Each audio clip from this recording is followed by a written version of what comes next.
नमस्कार दोस्तों, स्वागत है एक बार फिर से इस वक्त की महत्वपूर्ण ताजा खबरों में। आपको बता दें कि इस वक्त भारत में कोरोना वायरस मरीजों की संख्या बढ़कर 96,169 हो गई। उधर आईआरसीटीसी ने बदले अपने नियम, अब ट्रेन टिकट बुकिंग से पहले सामने होगा ये विकल्प। उधर 21 दिन तक कोरोना का केस न मिलने पर खत्म होंगे रेड जोन वाले इलाके। उधर लॉकडाउन 4 में और सख्त हुए नियम, निर्देशों का उल्लंघन करने पर हो सकती है ये सजा। उधर पंजाब में शर्तों के साथ खुलेंगी दुकानें, महाराष्ट्र में भी रियायतें और दिल्ली में आज होगा छूट का ऐलान। उधर लॉकडाउन 4 में ई कॉमर्स कंपनियां अमेज़न और फ्लिपकार्ट को बड़ी राहत, रेड जोन में भी बेच सकेंगी मोबाइल फोन और गैर जरूरी सामान। उधर कर्नाटक सरकार ने महाराष्ट्र समेत इन 4 राज्यों से आने वाले लोगों के प्रवेश पर लगाई रोक। उधर छत्तीसगढ़ में 3 महीने के लिए बढ़ाई गई धारा 144, सरकार ने जारी किए आदेश। उधर कृषि क्षेत्र में सुधार के लिए 2 अध्यादेश लाएगी सरकार, किसानों को मिलेंगे ये फायदे। और भी बड़ी खबरों को जानने के लिए वीडियो के एंड तक बने रहिए हमारे साथ। बस आपसे निवेदन है, कृपया वीडियो को लाइक कर दें, चैनल को सब्सक्राइब कर लें और घंटी बटन जरूर दबा दें।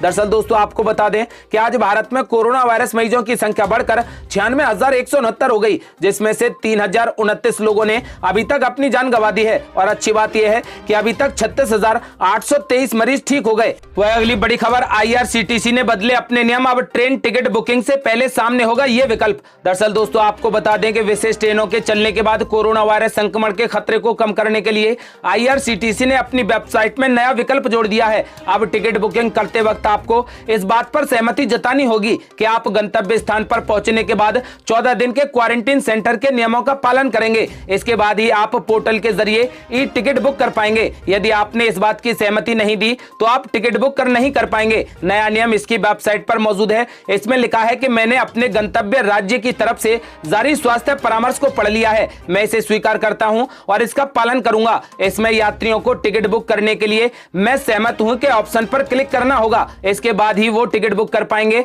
दिल्ली से 14 मई को बेंगलुरु पहुंचे करीब 50 यात्रियों ने पृथकवास केंद्र में जाने से इनकार कर दिया था और स्टेशन पर हंगामा किया। इसके बाद यह नियम बनाया गया। काफी मान मनोबल के बाद रेलवे ने एक अतिरिक्त बोगी जोड़कर पृथकवास में जाने से इनकार करने वाले करीब 15 यात्रियों को वापस भेज दिया। यात्रियों ने अपने टिकट का भाड़ा दिया। आईआरसीटीसी के अधिकारियों के मुताबिक टिकट बुक करने से पहले कंप्यूटर या फिर मोबाइल स्क्रीन पर एक पॉपअप आएगा, जिसमें यात्रियों से पूछा जाएगा कि क्या उन्होंने गंतव्य राज्य का स्वास्थ्य परामर्श पढ़ा है और इसका पालन करने पर सहमत हैं। संदेश हिंदी और अंग्रेजी दोनों भाषाओं में दिखेगा। अगर यात्री असहमत होता है तो वह टिकट नहीं बुक कर सकेगा। विशेष राजधानी रेलगाड़ियां 15 बड़े शहरों और राष्ट्रीय राजधानी के बीच चल रही हैं। आपको बता दें कि यदि आपको टिकट बुक करना है तो आपको यह सहमति जतानी ही होगी। वह अगली बड़ी खबर, 21 दिन तक कोरोना का केस न मिलने पर खत्म होंगे रेड जोन वाले हॉटस्पॉट। दरअसल दोस्तों, आपको बता दें कि 21 दिन तक कोई भी संक्रमित केस न मिलने पर हॉटस्पॉट खत्म कर दिया जाएगा। चिकित्सा व स्वास्थ्य विभाग के प्रमुख सचिव अमित मोहन प्रसाद ने बताया कि हॉटस्पॉट के कंटेनमेंट जोन में एक केस मिलने पर हॉटस्पॉट बना दिया जाता है। अगर उस कंटेनमेंट में 21 दिन तक कोई भी केस नहीं मिलेगा तो हॉटस्पॉट खत्म कर दिया जाएगा। इस सिलसिले में शासनादेश जारी कर दिया गया है। प्रसाद ने बताया कि इस बारे में भी शासनादेश जारी किया गया है कि अगर कोई भी बड़ा घर है जहां पर न्यूनतम 2 कमरों और 2 शौचालय हैं, वहां भी किसी भी व्यक्ति को होम क्वारंटाइन में रखने की इजाजत दी जा सकती है, बशर्ते कि उस शौचालय को केवल होम क्वारंटाइन में रहने वाला व्यक्ति उपयोग में लाए, घर के दूसरे सदस्य उसका उपयोग न करें। वह अगली बड़ी खबर, लॉकडाउन 4 में और सख्त हुए नियम, निर्देशों का उल्लंघन करने पर हो सकती है ये सजा। दरअसल दोस्तों, आपको बता दें कि कोरोना वायरस के कारण देश में लॉकडाउन एक बार फिर से बढ़ा दिया गया।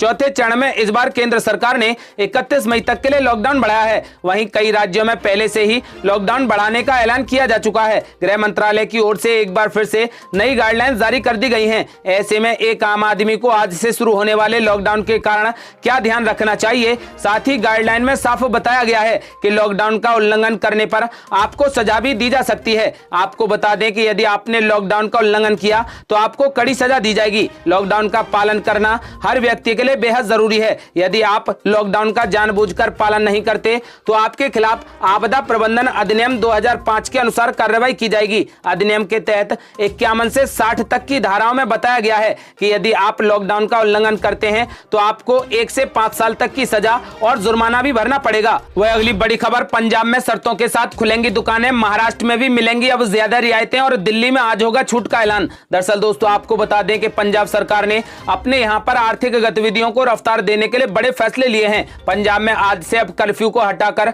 लॉकडाउन होगा। दूसरे राज्यों को अभी बसों और टैक्सियों को लेकर फैसला लेना है, लेकिन पंजाब सरकार ने आज से सबको चलाने की इजाजत दे दी है। कंटेनमेंट जोन को छोड़कर बाकी पंजाब को आज से पूरा खोल दिया गया है। आपको बता दें कि दुकानें, दफ्तर भी आज से खोल दी गई।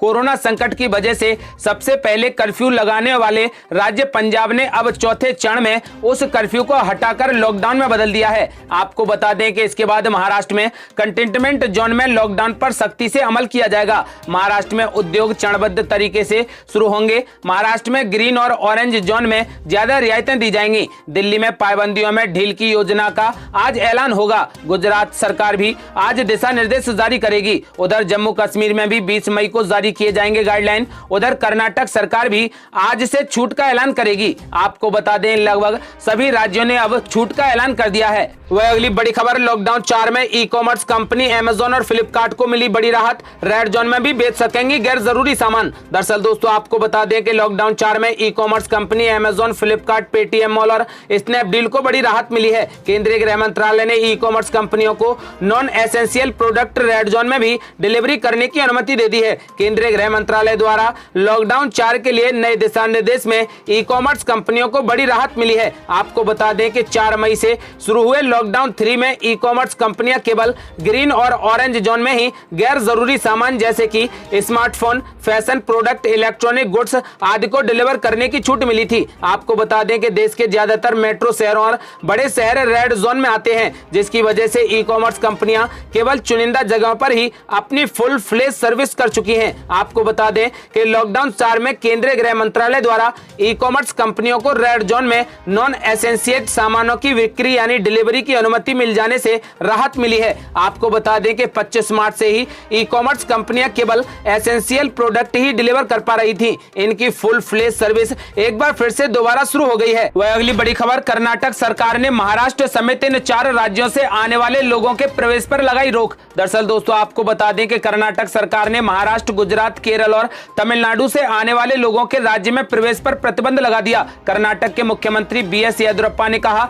कि 31 मई तक महाराष्ट्र, गुजरात, केरल और तमिलनाडु से आने वाले लोगों को राज्य में प्रवेश की अनुमति नहीं दी जाएगी। आपको बता दें कि इसके अलावा राज्य में सभी दुकानें खुलने और दूसरे राज्यों के लिए ट्रेनों की आवाजाही शुरू करने की भी अनुमति दे दी गई है। मुख्यमंत्री येदियुरप्पा ने कहा कि राज्य में अब सभी दुकानें खोली जा सकती हैं और दूसरे राज्यों में जाने के लिए ट्रेनें भी शुरू कर दी गई हैं। वहीं राज्य में प्राइवेट और रोड स्टेट ट्रांसपोर्ट कॉर्पोरेशन बसों को भी गतिविधि की अनुमति दे दी गई है। आपको बता दें कि इसके अलावा सरकार द्वारा दी जा रही रियायतें सिर्फ रेड, ऑरेंज और ग्रीन जोन एरिया के लिए हैं। राज्य सरकार ने स्पष्ट किया है कि कंटेनमेंट जोन में लॉकडाउन के दौरान काफी सख्ती बरती जाएगी। वह अगली बड़ी खबर, छत्तीसगढ़ में 3 महीने के लिए बढ़ाई गई धारा 144, सरकार ने जारी किए आदेश। दरअसल दोस्तों आपको बता दें कि कोरोना वायरस से बचाव के लिए छत्तीसगढ़ में धारा 144 आगामी 3 महीने के लिए बढ़ा दी गई है। इस संबंध में छत्तीसगढ़ सरकार ने आदेश जारी कर दिए हैं। नियमों का पालन हो सके इसके लिए सभी जिलों के संबंधित अधिकारियों को भी दिशा निर्देश जारी कर दिए गए हैं। छत्तीसगढ़ सरकार की तरफ से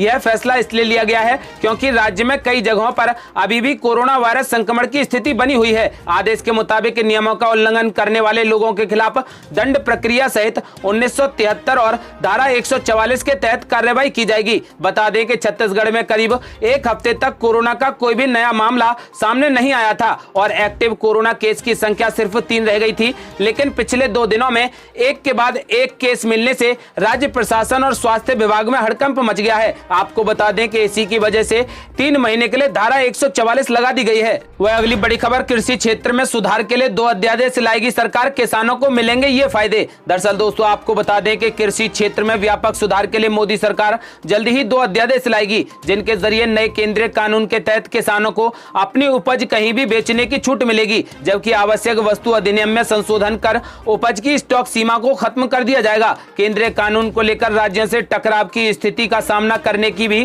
तैयारी कर ली गई है। सूत्रों के मुताबिक कृषि मंत्रालय को जल्द से जल्द अध्यादेश संबंधी औपचारिकता पूरी करने के लिए कहा गया है, जिससे अध्यादेशों पर बुधवार को होने वाली कैबिनेट बैठक में ही मुहर लगाई जा सके। एक मंत्री के मुताबिक जाहिर तौर पर राज्य का विषय होने के कारण केंद्रीय कानून पर विवाद हो सकता है। पहला अध्यादेश किसानों को अपनी उपज कहीं भी बेचने का अधिकार देने वाला होगा। अभी तक किसान राज्यों की ओर से अधिसूचित मंडियों में ही अपनी उपज बेच सकता था। आपको बता दें कि इस अध्यादेश के बाद किसान इस बंधन से मुक्त हो जाएंगे। दूसरा अध्यादेश आवश्यक वस्तु अधिनियम 1955 355 में संशोधन से जुड़ा होगा। आपको बता दें कि इसमें कृषि उपज के भंडारण की सीमा खत्म होगी। सरकार का मानना है कि इससे सप्लाई चेन मजबूत होने के साथ किसानों को सीधा लाभ मिलेगा। वही मौसम अपडेट स्काईमेट वेदर के अनुसार अगले 24 घंटों के दौरान केरल, तटीय कर्नाटक और दक्षिणी तमिलनाडु के कुछ हिस्सों में मध्यम से भारी बारिश जारी रहने की उम्मीद है। आंतरिक तमिलनाडु, आंतरिक कर्नाटक, मध्य महाराष्ट्र, छत्तीसगढ़ के कुछ हिस्सों, गंगेय पश्चिम बंगाल, उड़ीसा और उत्तर पूर्वी राज्यों में कुछ स्थानों पर बारिश के आसार हैं। पश्चिमी हिमालय पर कश्मीर से उत्तराखंड तक बारिश की गतिविधियां बढ़ सकती हैं। राजस्थान में धूलभरी आंधी चलने की बेहद संभावना है। आपको बता दें कि दक्षिण पूर्वी और पूर्वी मध्य प्रदेश में भी एक दो स्थानों पर गर्जना के साथ हल्की वर्षा के आसार हैं। ये थी अब तक की बेहद बड़ी खबरें। यदि आप भी चाहते हैं कि भारत कोरोना मुक्त हो जाए तो इस वीडियो को लाइक करें, चैनल को सब्सक्राइब करें और घंटी बटन जरूर दबा दें। जल्दी मिलते हैं बड़ी अपडेट के साथ। तब तक के लिए जय हिंद, जय भारत।